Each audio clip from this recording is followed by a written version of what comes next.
आप कल्पना कर सकते हो कि एक महापुरुष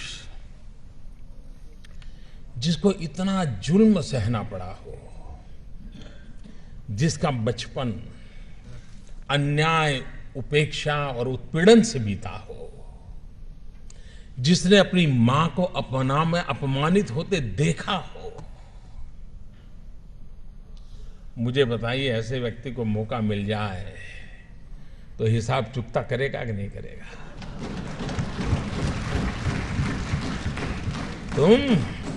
तुम मुझे पानी नहीं भरने देते थे, तुम मुझे मंदिर नहीं जाने देते थे, तुम मेरे बच्चों को स्कूल में एडमिशन देने से मना करते थे।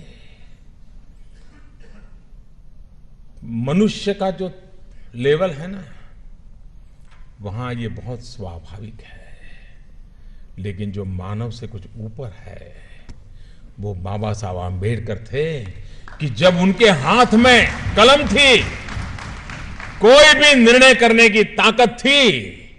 लेकिन आप पूरा संविधान देख लीजिए, पूरी संविधान सभा की डिबेट देख लीजिए, बाबा साहब आंबेडकर की बातों में, वाणी में, शब्द में कहीं कटुता नजर नहीं आती है, कहीं बदले का भाव नजर नहीं आता है। उनका भाव यही रहा।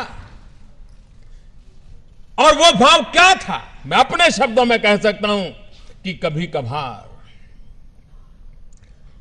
खाना खाते समय दांतों के बीच हमारी जीभ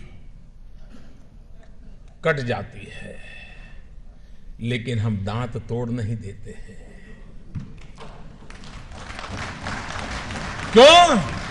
क्योंकि हमें पता है दांत भी मेरे हैं, जीभ भी मेरी है। बाबा साहब आंबेडकर के लिए सवर्ण भी उनके थे और हमारे दलित, पीड़ित, शोषित भी दोनों ही उनके लिए बराबर थे। और इसलिए बदले का नामो निशान नहीं था, कटुता का नामो निशान नहीं था।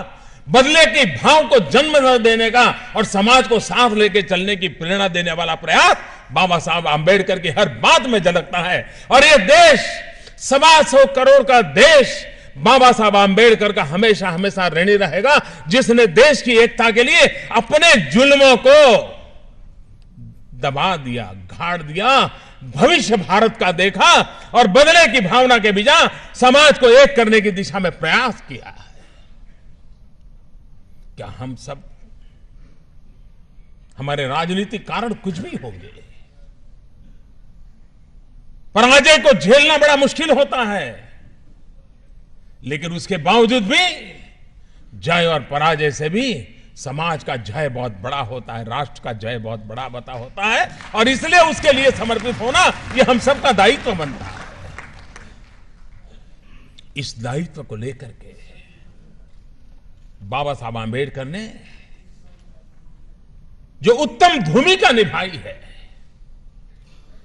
राजनीतिक कारणों से इस महापुरुष के योगदान को अगर सही रूप में उनके जीवन काल से लेकर के अब तक अगर हमने प्रस्तुत किया होता तो आज भी समाज में कहीं कहीं कहीं तनाव नजर आता है, कभी कभी टकराव नजर आता है, कभी कभी खरोच हो जाती है।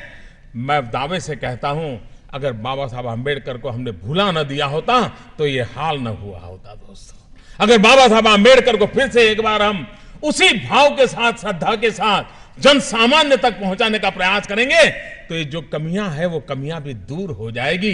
वो ताकत उस नाम में है, उस काम में है, उस समर्पण में है, उस त्याग में है, उस तपस्या में है, उस महान चीजें जो हमें देकर के गए उसके अंदर पड़ा हुआ है और उसकी पूर्ति के लिए हम लोगों का प्रयास होना बहुत आवश्यक है।